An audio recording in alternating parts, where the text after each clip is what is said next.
Well, I was given a robust suggestion of two topics. And I liked one and somebody else liked another, so we'll do both.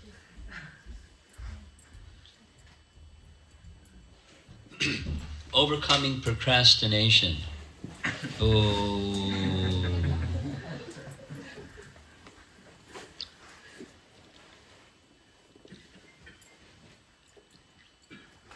The other one, the title is Put the Cart Before the Horse. I don't like this first one. I was told you liked the first one. Overcoming procrastination. We had a discussion on this very topic yesterday evening at Brandeis. One of the students is connected, the two topics are connected, so it's easy, piece of cake.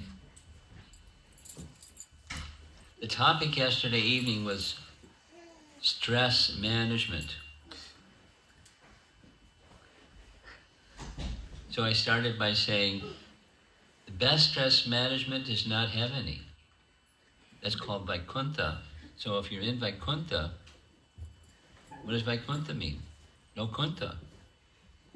No anxiety. So let's go to that place, the Vaikuntha place. And in case you're not there yet, some of us aren't there yet. Some of you are there, but some of us aren't there. Then there's managing, stress management. And so on the topic, we had a whole thing on stress management. One of the things was, there are things that are helpful to overcome stress. So we had a little discussion, breakout session. Maybe we'll do something like that this evening. Let's see how it goes. Something that you can do, that you can move in a positive direction towards managing your stress better than you have been before this class. Something that you heard and you think you can apply and it can help you. Blah, blah, blah, blah, blah, blah, blah. They had their lively discussion. It was pretty lively discussion time. And then at the end, there was the procrastination question. What do you do when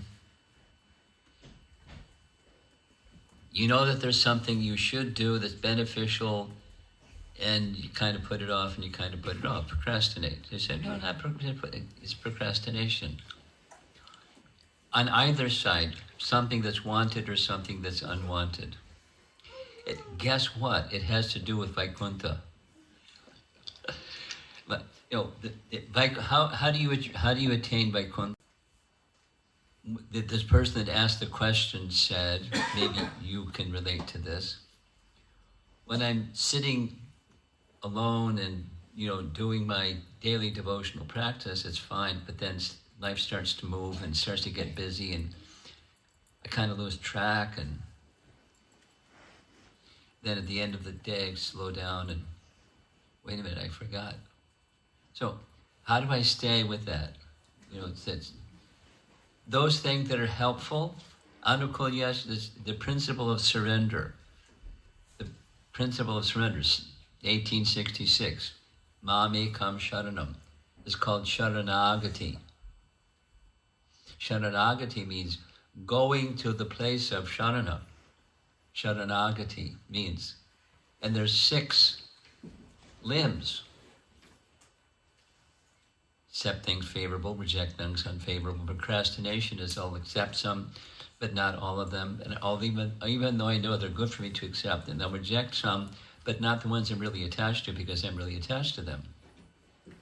And I know I shouldn't reject them, but I'll get around to it later because I'm a procrastinator. This was the discussion yesterday. When you can speak in terms of material terms, but you speak in terms of spiritual terms, it encompasses the material. That was the question this morning in the Bhagavatam class. How do you make spiritual solutions to material problems? behind the material solutions to material problems, if it's going to be effective, there's a spiritual principle. If it's going to be effective, there's a spiritual principle that supports the material step that you take.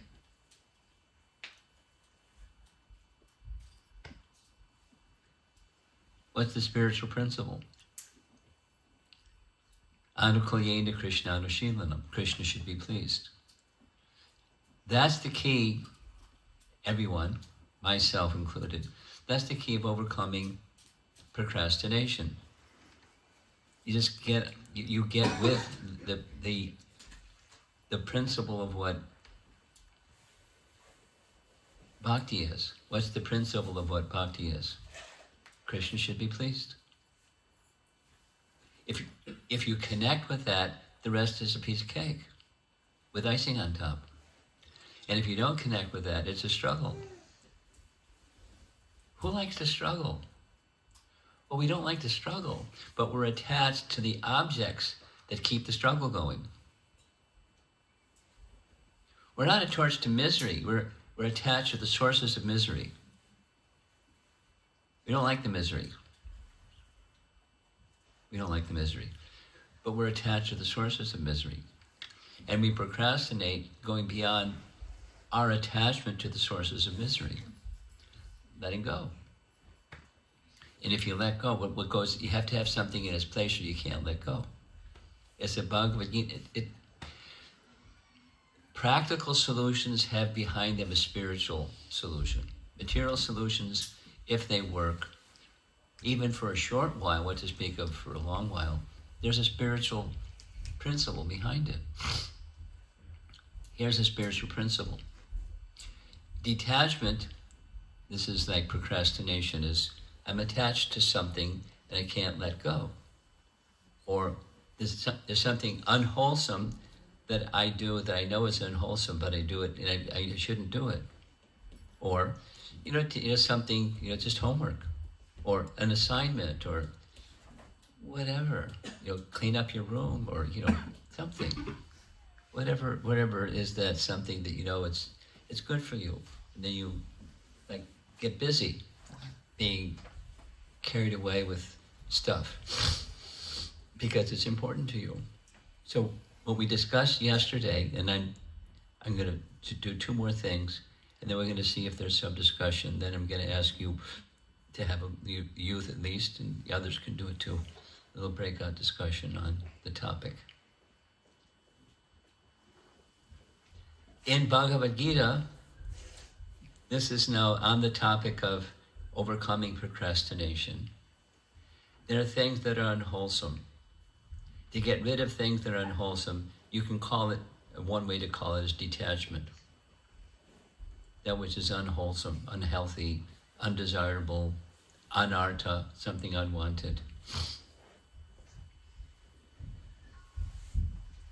Just before coming down here, I'm 3 minutes late because I'm preparing for a presentation on Madhurya Kandambini. This is more for the adults.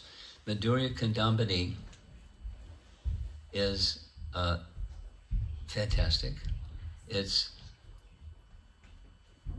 Vishwanath Chakravarti Thakur's way of taking what Rupa Goswami gave in 2 verses of Bhakti Rasamrita Sindhu, writing a book on it. The 9 stages of bhakti. In 2 verses. 1, 14, 15. 2 verses. Is the stages of bhakti. There's a definition of what bhakti is. Rupa Goswami gives that. And then there's stages of developing bhakti and how it begins and how it matures and how it becomes, that's sadhana, then bhava and prema. So that's high stuff. But one of the this is procrastination topic. One of the obstacles is we're attached to things that are unwholesome. Anarthas. Here's a nice definition. So just before I came down, here's a definition of anartha. It's really simple. That which is an obstacle for achieving the ultimate spiritual attainment, paramartha, That's anartha. Procrastination is an anartha. There's aside from ultimate attainment, just like little attainments. Clean your room, or do well in your exam, or something. That's something wanted. But then there's paramartha, and that's the real anartha. The things that are obstacles for that, or creates an obstacle. And that's procrastination. It creates an obstacle. It's not in and of itself the obstacle, but it creates the obstacle. Because that which is in my real self-interest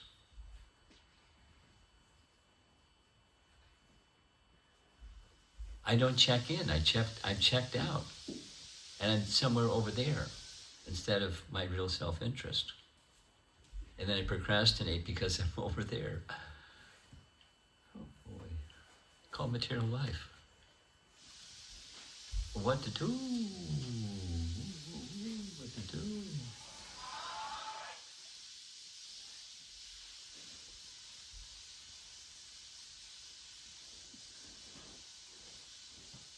Mode of goodness. Cultivate mode of goodness.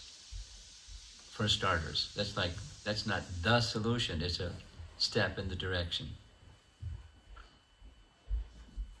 What are symptoms of the mode of goodness? This is on the topic of overcoming or dealing with the obstacle of procrastination.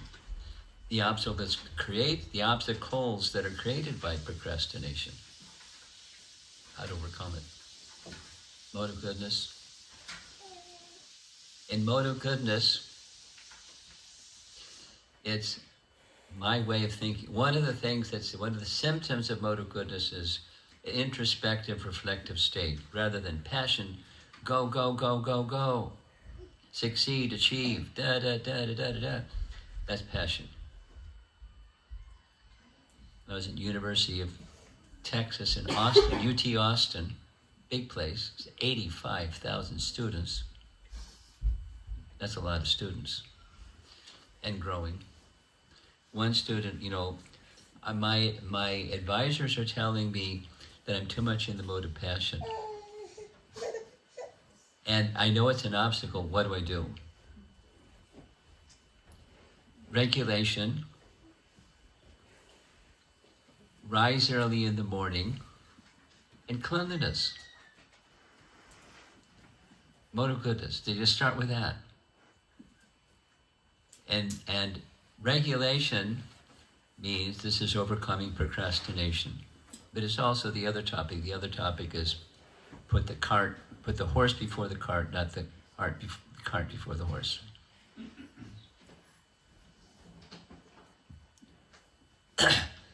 The topic, I mentioned this last night. I'm mentioning it for you, all of you now. There's this really good public speaker. He's not a Hare Krishna guy, but he's a good public speaker. His name is Simon Sinek. Some of you are nodding. You know who he is, some of the adults. He's good. I mean, he doesn't chant Hare Krishna or anything, but he has principles.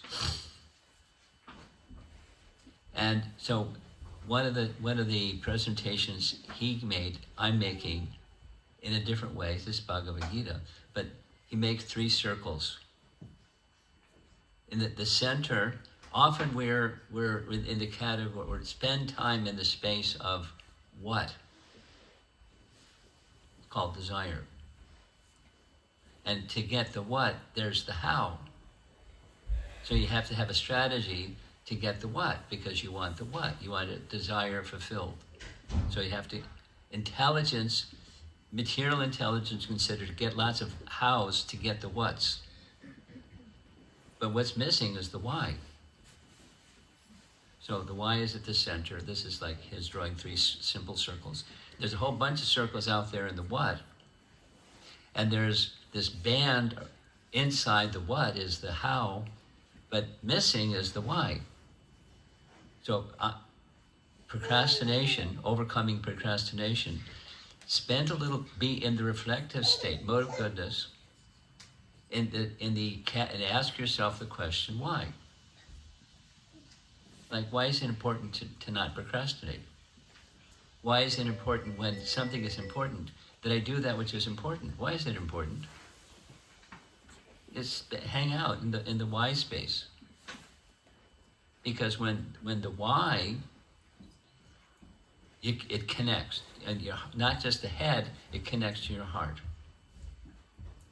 Why is it important? Just like we were speaking upstairs about chanting, you have a place of shelter.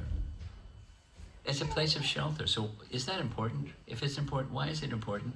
Not just you check the box and get an A in your Bhakti Shastri exam or something like that, but in your heart. Why is it important or not? And if it is, why? If it's not, why? And why? Why? Not how or what. It's a Simon Sinek topic, but it's a Bhagavad Gita topic. There's other ways of saying the same thing. They sound like material solutions, but the bottom line is, if you don't have a spiritual solution, the material solutions aren't going to amount to beans. They'll be around for a while, and then the wind will come along, and they're gone. Circumstances change, and you're floating in the space somewhere again, like trying to figure out what happened. Conversely, if you have a very strong why, and you understand, so when you read and when you chant and when you do what you do on a regular basis, because it's good for you, you do it you brush your teeth because it's good for you. Oral hygiene is good. You don't not brush your teeth one day because, I won't feel like brushing my teeth today. You brush your teeth every day. And that's a spiritual principle, is sadhana. Something that I learned, I'll share with you ahead of time. It has to do with this Madhurya Kandambini lesson. Who was crying?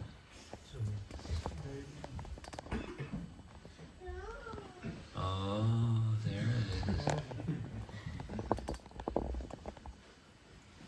was nice while it lasted.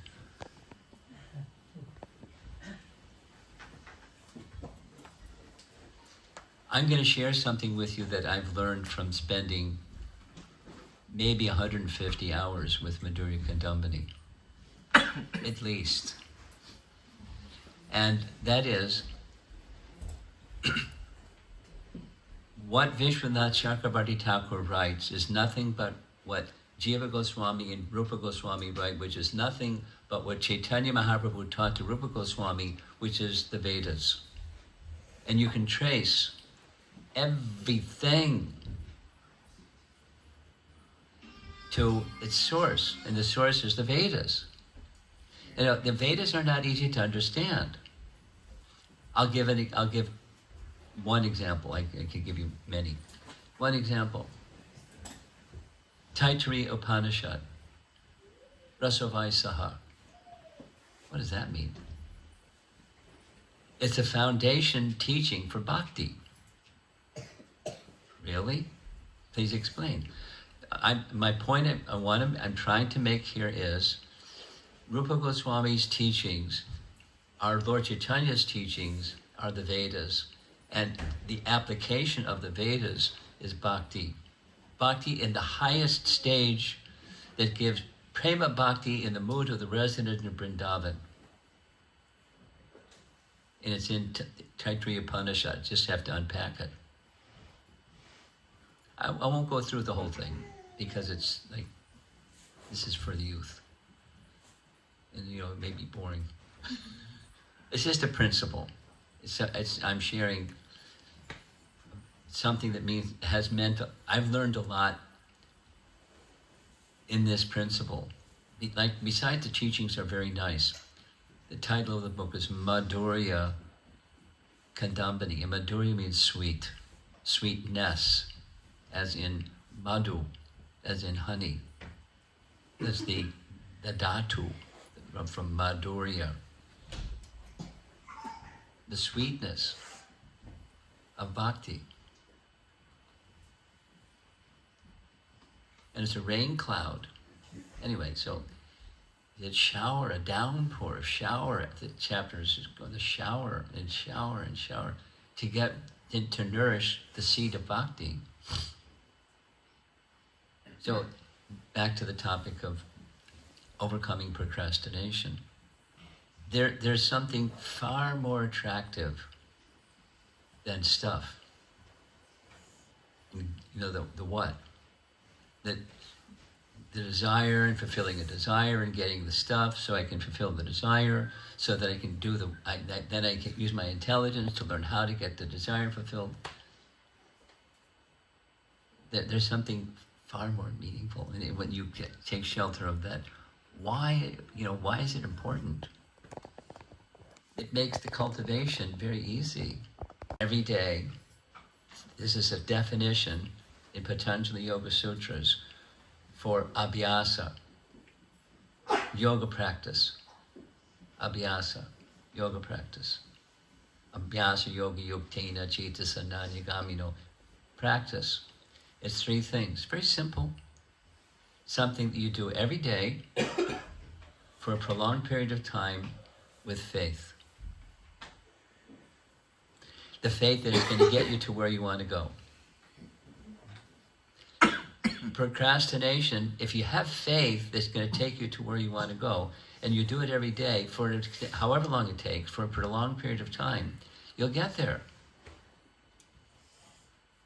But you have to take little steps, not just procrastinate. So why do we procrastinate? Because we're attached. Attached to what? Not attached to suffering, but attached to the sources of suffering. Is there an option?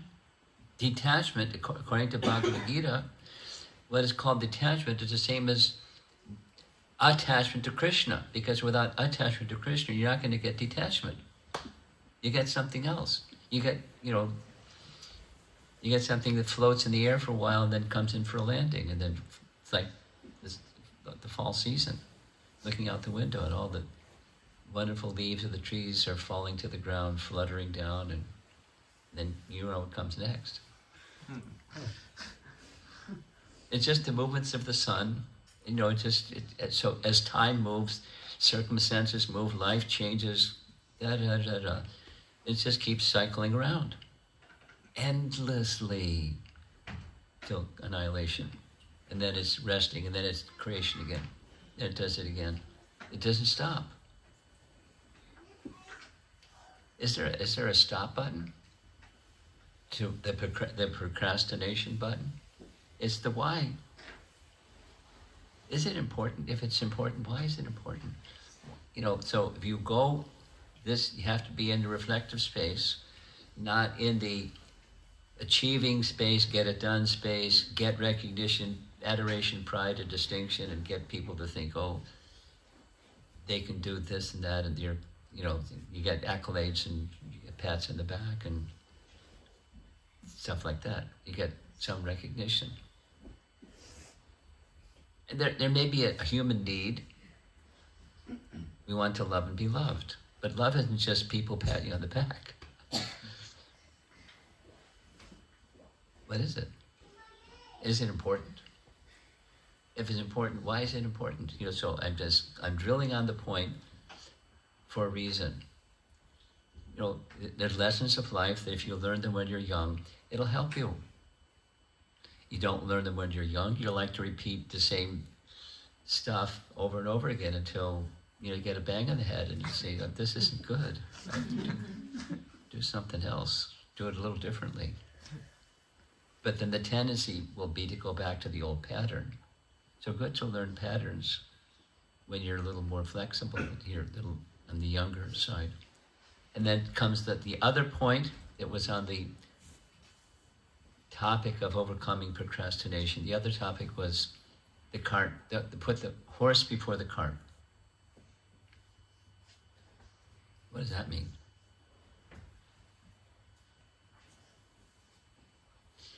It's the same thing as put the why before the what and how. It's another way of saying the same thing. that connect with the overcoming procrastination topic. The cart is the stuff that gets pulled, and the horse is the thing that pulls the cart. So what pulls progressive life forward, for a materialist is this, and for a spiritual person that understands what reality really is, it's, your spiritual discipline, your spiritual practice that helps you get to where you want to go, because you did the why question carefully. Now you're working with the how. That's the horse. It's bhakti. And your bhakti begins every day, same Patanjali yoga, every day. For a prolonged period of time, with faith, those three things. Very simple. That's bhakti. And the horse will take you to the destination. If you have good association, in addition to practice, abhyasa, you have good association. So if you start to get distracted or detoured or something, someone can, tap you on the shoulder, a friend, or a teacher, or a parent, or somebody who's wise, in a nice way. They tap you on the shoulder and said, "Excuse me, but you're headed for the ditch." Do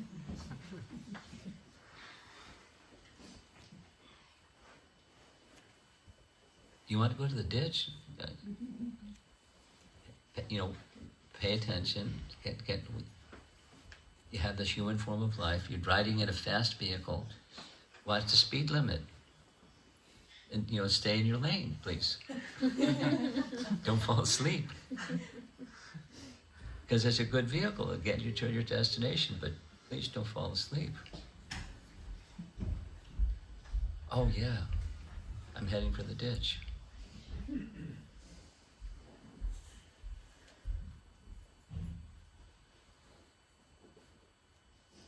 That's the horse that pulls the cart. The cart is it's the things that are less important to you than the most important thing. It's the same as this anartha, nivritti, overcoming unwanted things, overcoming procrastination.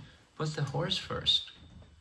Do the bhajana kriya nicely, and the anartha nivritti is going to follow. The unwanted stuff that's inside and outside is taken care of. That's the horse. Do your bhajana kriya.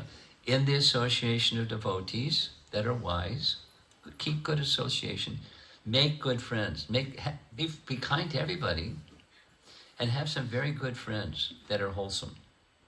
And make those your connections, at least some that you can go to. It doesn't matter, their age doesn't matter. They can be 15 generations older than you. It can be our previous acharyas, but persons who you can bring your heart to and be with, and open your heart and hear from them. And then it goes in.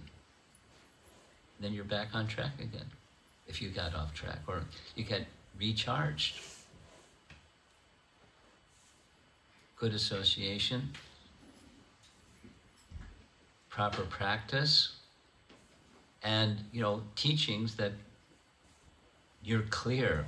The teaching going to take you to where you want to go. I want to go to that Vaikuntha place. I want to go to this. I want to be with Krishna. Wherever that is, I want to be with Krishna.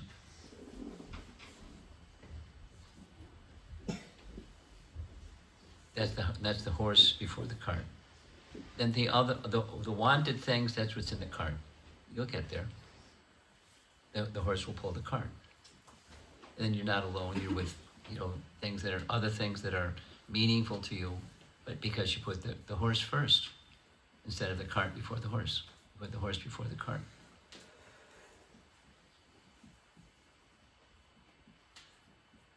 Okay, so I did some talking. Now, there's two other, say, till 12. What's our cutoff time? There is no cutoff time. Oh, come on. Somebody that has a different answer, please. Midnight? Huh? Midnight? What? Midnight. Oh, come on. All right, so the two things remaining are questions and answers and a little breakout session. And I think it's nice to do a little breakout session because the questions and answers could, take up a bunch of time. The breakout session is shorter. So for those of you that are in the category of youth, that's why it's good that you're sitting together, but there's some people that came in the back. You got to come up front, please. You didn't hear, but you can sit with people that did hear. And, some topic that you heard that you feel it resonated, and it's something maybe if you did this one thing or these two things, it could help me overcome procrastination and be in a place where I'm regularly, every day for a prolonged period of time with faith, working on putting the cart before the horse. Even when there's obstacles and, circumstances that are difficult, it happens. So find somebody or 2 or 3 or however many you want to do it, and I'll say mark a set go that you can begin. Then I'll just stop speaking and you can do the speaking, and then we'll have questions, answers. Okay, on your mark, look around, get set, go.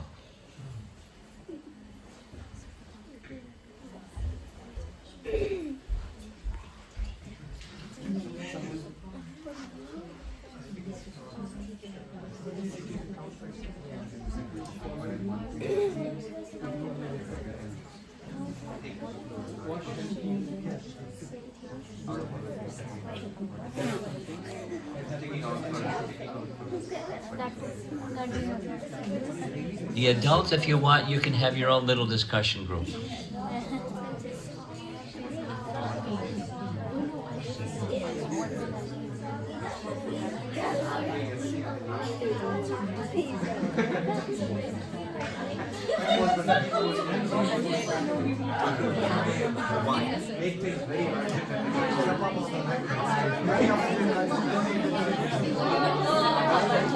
Question is that what is one thing that you would like to take and inspiration that you want to apply like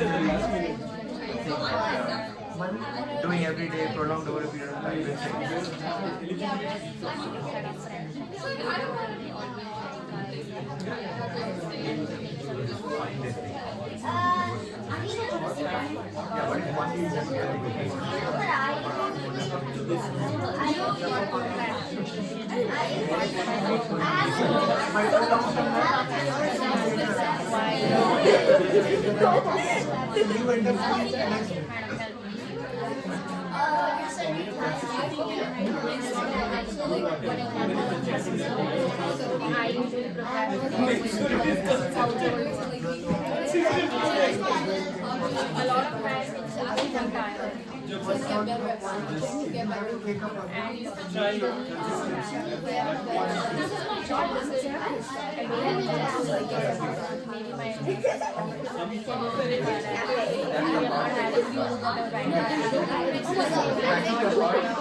convince ourselves for why and there is so much struggle there. Spiritual life, material life, alright. Spiritual life, nobody is watching. Guru is watching.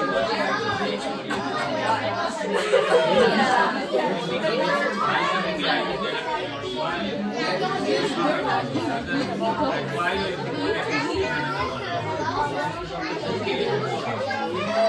there is no one who I will never do. The self-accountability that you want to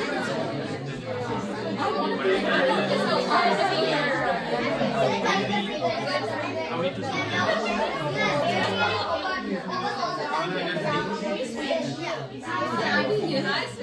it's like just coming to 5 minutes daily.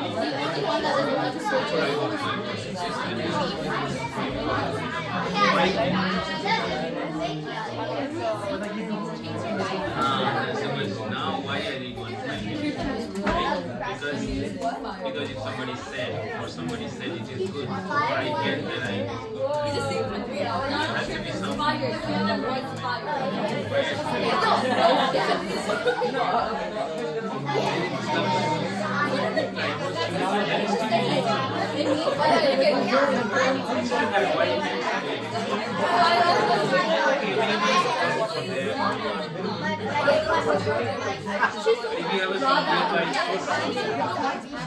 I mean, I was struggling with that. I was looking at you the whole time. I was looking at you the whole time. No. You know what?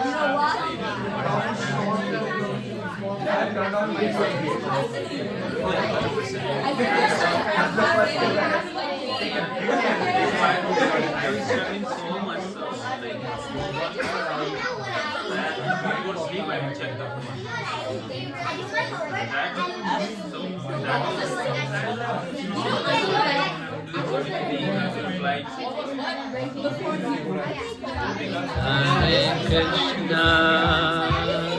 Hare Krishna, Krishna Krishna, Hare Hare, Hare Rama, Hare Rama, Rama Rama, Hare Hare. It worked. I didn't know if it would work. Okay, so now is our fun time. The best part is not what I had to say, is the question and answer. My experience is the best. So I invite you all, starting with the youth especially, to raise whatever question or dissatisfaction or whatever you'd like. Topics you'd like to discuss.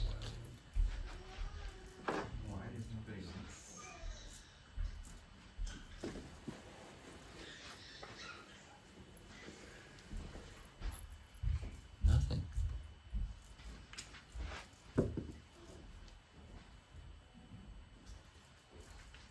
Hare Krishna. Yeah. Thank you so much, Maharaj, for coming to Boston. Can you speak on this? You Okay, if it is possible.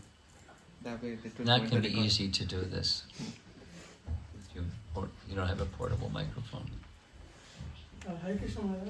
Hare Krishna. Thank you so much. Thank you for coming. Thank you so much. Thank you for coming. Wouldn't be the same without you.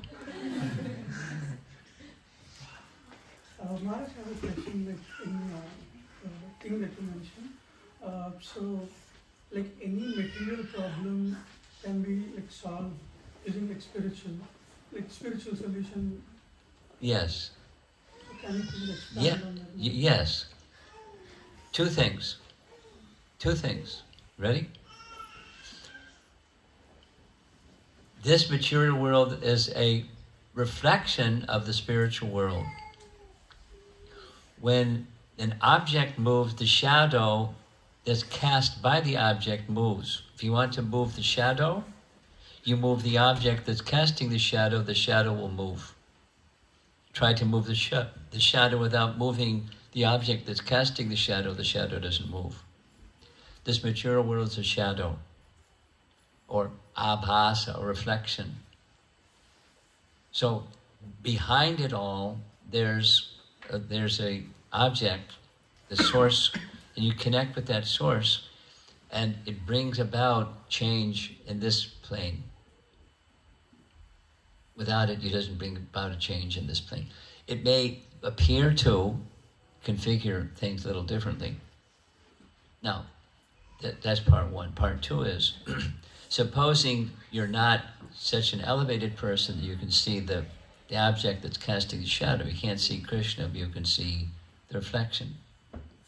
So then there's a way to bring to spiritualize the reflection, this material, and that is like the bhakti, like the example of the iron rod put into fire becomes fire.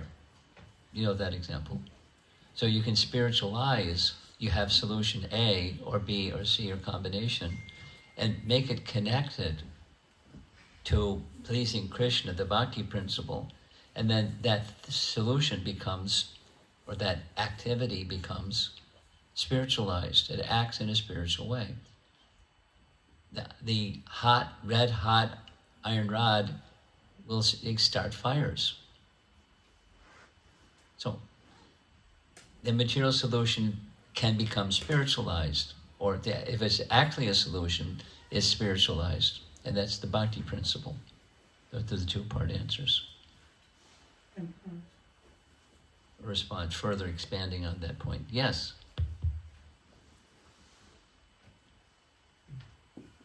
You have something? Yes? No? Maybe? Yes? No, you're just... No, that organizing my thoughts. Oh, you're organizing your thoughts. Here's one over here. You can just speak. It's okay. Okay. Moving mic may be interfering with this. So, Maharaj, like how you said, like, one should practice something for a prolonged period of time.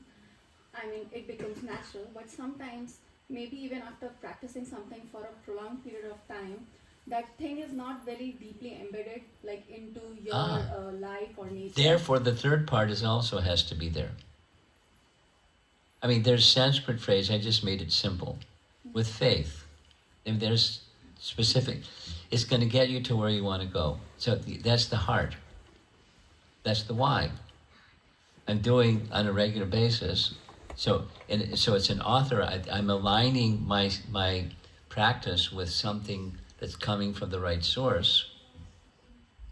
And I have faith in the source. I have force in the teachings and the teacher and the destination. That's the heart. So now let's compare one person with another person, or the room full of us. We're all doing the same thing, in different ways and different degrees. And some progress rapidly and some a little slowly, and that goes on. What makes the difference? It's that third item. It may be, the first two items. I not do so regularly, and I intermittently, and those things. But the bhakti is the force. That's the third item. With faith, it'll get me there. Now, what precedes faith? Or where does faith come from? Maybe where does it come from? That's a nice question. Guess what? Madhurya Kandambari asked the question, and it gives the answer. And it comes from association with those that have it.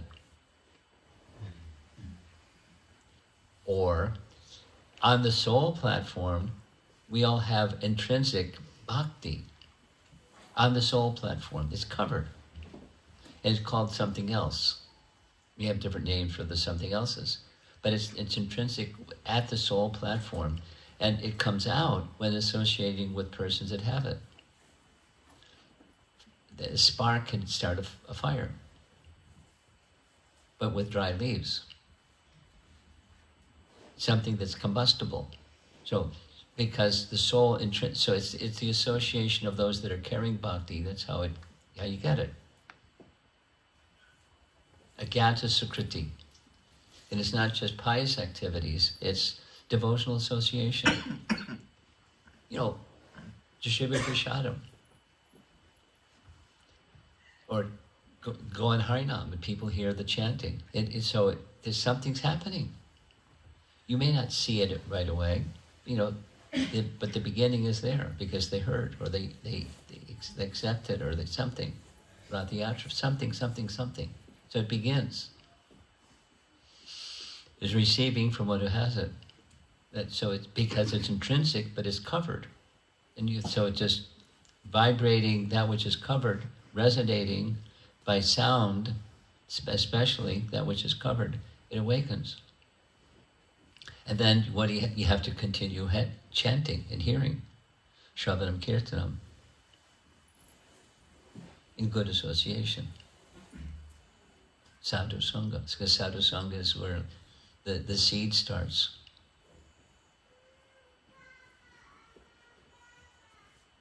It's a nice topic. It's a nice topic. And if that's where it begins, then it's really important to preserve it and nurture it. Like a seed, and you get a seed and you grow. You had a garden before? Yeah? It starts with seeds. Then you water the seed. Not too much. Not too little. A little bit every day. Some sunshine. So, supposing it happens, supposing faith wanes, then what? The progress will be a little slower. Supposing I'm continuing and I don't have taste.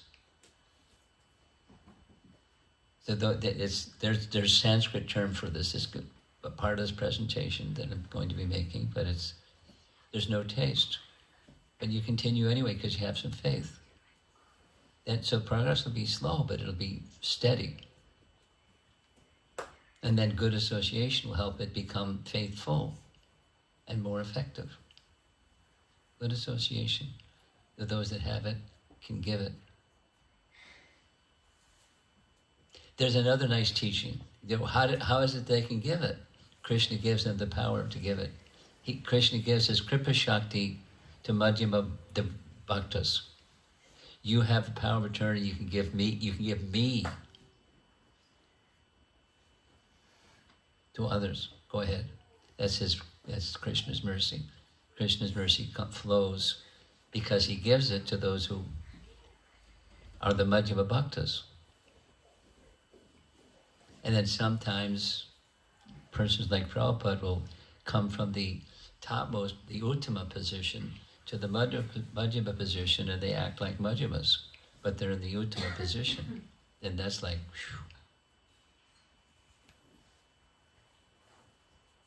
that's very rare. But mainly the other is just fine. You have something. Swami Maharaj, I had a question. So we all know about the three modes.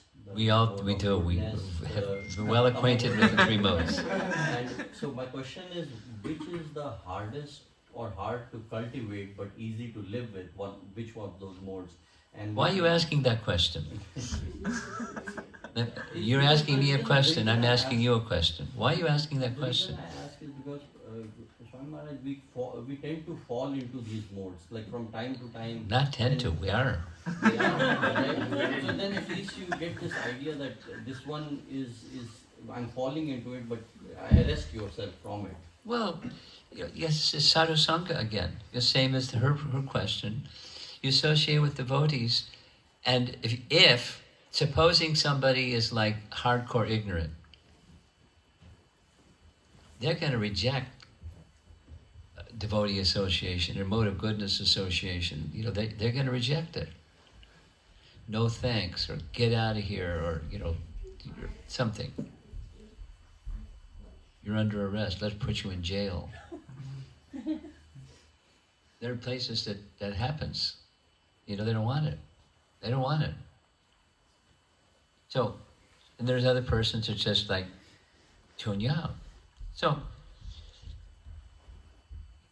it's just how to move is where that which is intrinsic to the soul meets that which is an exemplar of this higher mode, and one becomes attracted to it. I like it. It resonates. I'm not there yet, but it resonates. So then one can move. Did that answer your question? Okay. Mishti. Hey Krishna Maharaj, my question was, like, when you like doing spiritual activities, like, how do we get the motivation to start doing it? Or like, every day, like, sometimes like I don't feel like motivated to like chant or do something spiritual. How do I get that motivation? Okay. Well, just do a rerun. It's just fine. Happy with your question. Go into a reflective space, a mode of goodness space. What's going on here? I mean, you don't have to answer me right now, but that's what you can do within yourself or with a friend or a combination. What's going on here? Why is it that I have some conceptual understanding that this is good for me, but I don't do it? So what's going on? Is it important or not? If it's important, why is it important? You know, the why question, the reflective, mode of goodness. It's just a step in the direction of mode of goodness. And then, you know, if sit with it. If it doesn't get, you don't get a quick answer, because it has to, ideally it'll go to the heart level, not just the head level. You check the box and you get the answer and then you move on. Go to the heart level. What does that mean? It means it's meaningful to you, not just, it's at the soul platform instead of the intelligence platform. You know the verse from Bhagavad Gita, chapter 3? Senses are superior to dull matter. The mind is superior to the senses. Intelligence is superior to the mind, and above them all is the soul. You know that verse? Okay, but you have an idea what I'm talking about. So, go to your place, and it's like in between the mind and the senses. The intelligence kind of checked out, or, you know, it's not like pushing, it's not directing the mind. It's there. I can, you know, if I get an exam and I can give the right answer, but I don't live by it. My intelligence is not operating so well. Although it's information, I don't live by it, kind of thing. So go to the soul level, go to the reflective. And I'm the language that I've been using this evening is ask the why question. Why is this going on? If I know but I don't do, why is that? Must be that I haven't connected from my heart enough to the why. Is it important? If it's important, why is it important? It has to do then aligning intelligence. Where does intelligence come from anyway? Super soul, right? Krishna says, 15th chapter, he's the intelligence of the intelligent. That's chapter 10. From me comes knowledge, remembrance, and forgetfulness. You want to forget? Super soul help you. You want to remember? Super soul help you. You want intelligence? Super soul is ready. Are you ready? So then the intelligence can direct the mind, can direct the senses, but it has to come from the what you want. Is it important? What's the human mission anyways? You know, like, that's stepping way back. What am I supposed to be doing in this lifetime? Be successful, right? Quote. What is that? Become happy. What's that? There's all kinds of misdefinitions of what happiness is and success is. Lots of varieties of it. So what is it? It's just reflective. If you get stuck in, I'm stuck. Then you can feel bad about, I'm stuck. You can get sad and you get even depressed and, it gets worse. Those negative emotion things. So, mode of goodness. By choice, pause, look inside, discuss with someone that's a wise person, a friend, something, something, something, fill in the blank. A person that has wisdom. Doesn't matter how old they are. Person has wisdom. And hang out with the person that has wisdom. And then they'll help you understand, not do it for you, but help you go through the effort of understanding what's important and why is it important. And then you connect from the heart, not just from the head. And then you're ready to go. And then what happens is patterns have a tendency to repeat. So you get the right idea and you're enthusiastic, and then then you go back and do it again. Connect with your heart. That's bhakti. And then those things that help nourish the heart, do those things. You get do something. It doesn't have to be like home run. Just practice something that that resonates for you, and it aligns with teachings, and you do that every day for a prolonged period of time with faith. It's going to get me to this good place, better than yesterday.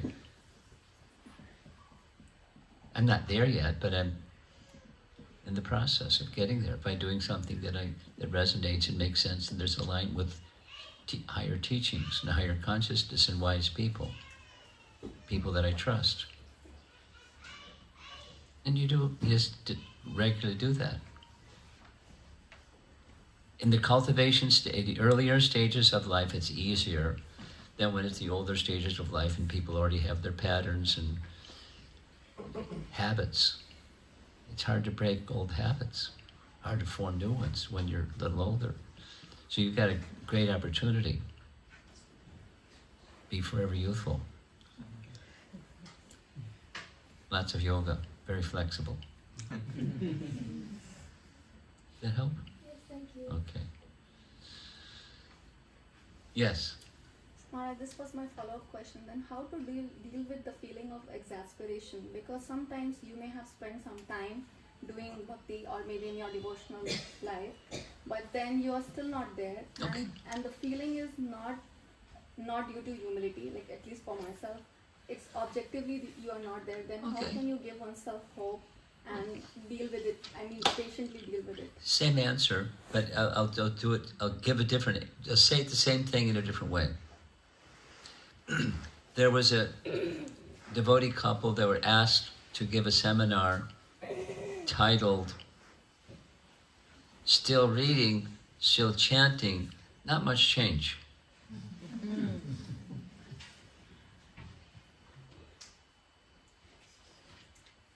Common. So the why and what to do. That's that's your question.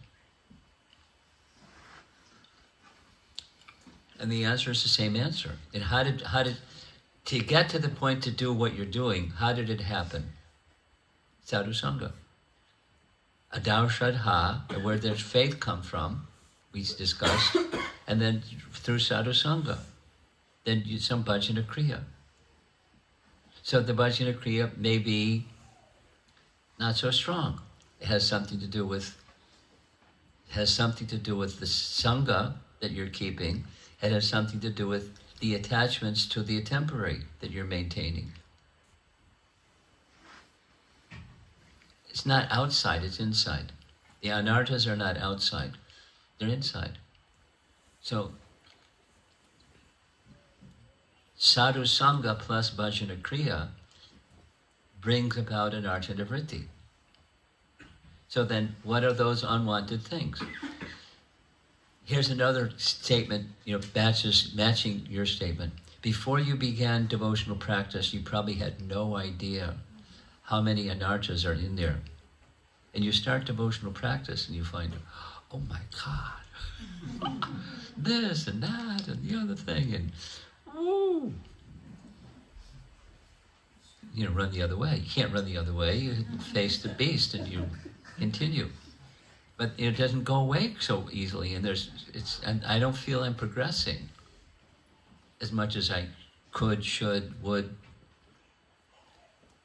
Then same as this question she asked. you go into this reflective space. What's going on here? Which is what your question is. Why is it like this? And then, so you go to wisdom literature, you go to a wise person. As you know, the assembly like this is to help us do exactly that, gatherings of sadhus together.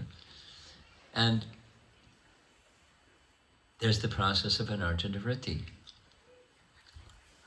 So good association and sadhana where you know what's what. So there's too many unwanted things. So what do I do?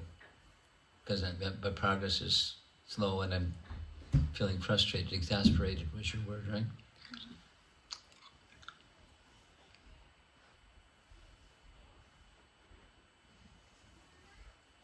It's not, this is the, put the horse before the cart answer, or reply to your question. Just check the horse. We're not the International Society for Anartha Nivritti Consciousness, the International Society for Krishna Consciousness. So those things that are part of you, that help you feel at the heart level, I'm connecting. Do that. Hang out there for a while. It can be cooking, it could be deity worship, it could be reading the Bhagavatam, it could be chanting japa, it could be whatever it could be.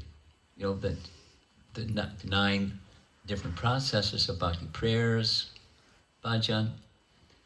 I'll just a little sharing, I'll end with this one. Prabhupada liked bhajan. When he sang in the early days, it was the Hare Krishna melody. And then we all know the melody. And he could sing it, and no problem. When he was alone, this was his practice. He would, because I personally witnessed it. He went to the front room, which was, his sitting room, with his harmonium, and would sing his heart. Bhajans, but with the meaning of the bhajan, not just, recite the words and, etc. And it was very meaningful to him. So that which for you brings a connection, the Krishna connection, because we've forgotten. And do some of that. And then you take strength from that and apply it in other areas. Borrow strength from strength and apply it in areas that aren't so strong. One of the ones that's like really, really, really, that's 3 reallys, important, is your chanting of the holy name. So apply it to there. If you're not, holy name chanting is not so strong. Strength from other places. Or find some method that can strengthen through Sangha, and because it's abundant these days. Ways people can get together. And I know a cancer specialist, won't give his name. He's really, he knows his stuff. He's the head of a cancer wing of a hospital.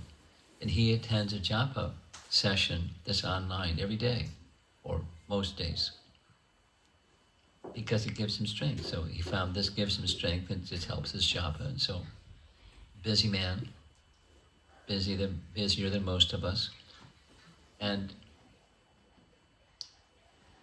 gives him strength. So,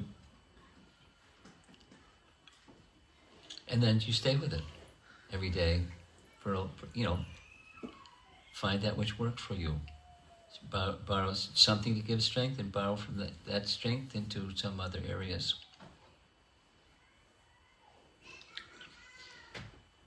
Last question. Will you have something? No? Okay, go ahead. Last question. Hare Krishna Maharaj. How do you balance? No. This my balance button is my button. Go ahead. How do you balance between the pratikul and the anukul, right? So for example, anukul for the spiritual practices, sometimes be by yourself, do your deity worship, don't need to meet people. but and because it can be pratikul, but or should we be putting ourselves out there so we can test our Some of both. anarthas and Some try of to both. overcome it? Some of both, because it's not balance. It's just both are beneficial. You know, the personal sadhana and the preaching is the contrast that you're making, correct? Reaching out to others. Not preaching them for ourselves itself, for ourselves. Like, yeah, the sadhu sangha sometimes, or relationship with devotees. Sometimes there are ups and downs. So it tests our anarthas, or it tests us like how do we overcome our anarthas. So, but that time we are in a pratikul situation. So should we stick like to be in a bubble, like as long as you'll be able to focus on your sadhana and Krishna and everything Yeah, else? that's the horse before the cart. When the cart is the anarthas, and you want to get rid of them, but you put the horse first. So now, whatever works. And sometimes, but whatever works. Every day, for a prolonged period. So you just stay with that principle of nicely performed sadhana in good association. And that good association, from what I've understood from your question, I may not have properly understood, but sometimes it's like this and sometimes it's like that, and that's okay. It's going to change. Sometimes a good association is books and lectures versus people. Yeah, whatever works. And diversity, because there's abundance of resources. I just personal on response to from what I've understood with your question. I'm not really sure I have understood your question, but from what I've understood, I'm doing a lot of not doing what people want me to do these days until this Madhurya Kandamati presentation, because I'm really focused on that. And it's not people, it's that. And when it's over, the door will open and I'll do some of the other. But right now it's purpose-driven. And I really want to, it's a service-minded person, so I want to do the service nicely. And if I get distracted, I won't do the service nicely. So with a smile, I'm trying with a smile to say no. Speak to me in December. Thank you, Maharaj. And then in December, I'll have lots of conversations. But of a different type than what I'm doing right now. Srila Prabhupada ki jai. Now I'm supposed to give out some books. And I want to give out some Mahaprashadam. I was in Houston. There was a wedding in Houston. Maybe some of you heard about the big wedding. Huh? Yeah. So, it was a big event. There was a giant hall. I don't know, there was like 800 people there. Big event, and because some devotees came from Chicago because the family used to live in Chicago, and so they have lots of friends in Chicago. So they brought some Mahaprashadam from the Chicago temple. 4 of these. I had a suitcase that was just dedicated to Mahaprashadam. So you all can help me out and take some Mahaprashadam. If you have a friend, tell me, I'll give you another piece. Then we'll have one less suitcase. And then let me do the books at the end. I want to do this first. There's some books. Don't go away. Tell me you're supposed to get some books. I want to do this one first. Okay. You.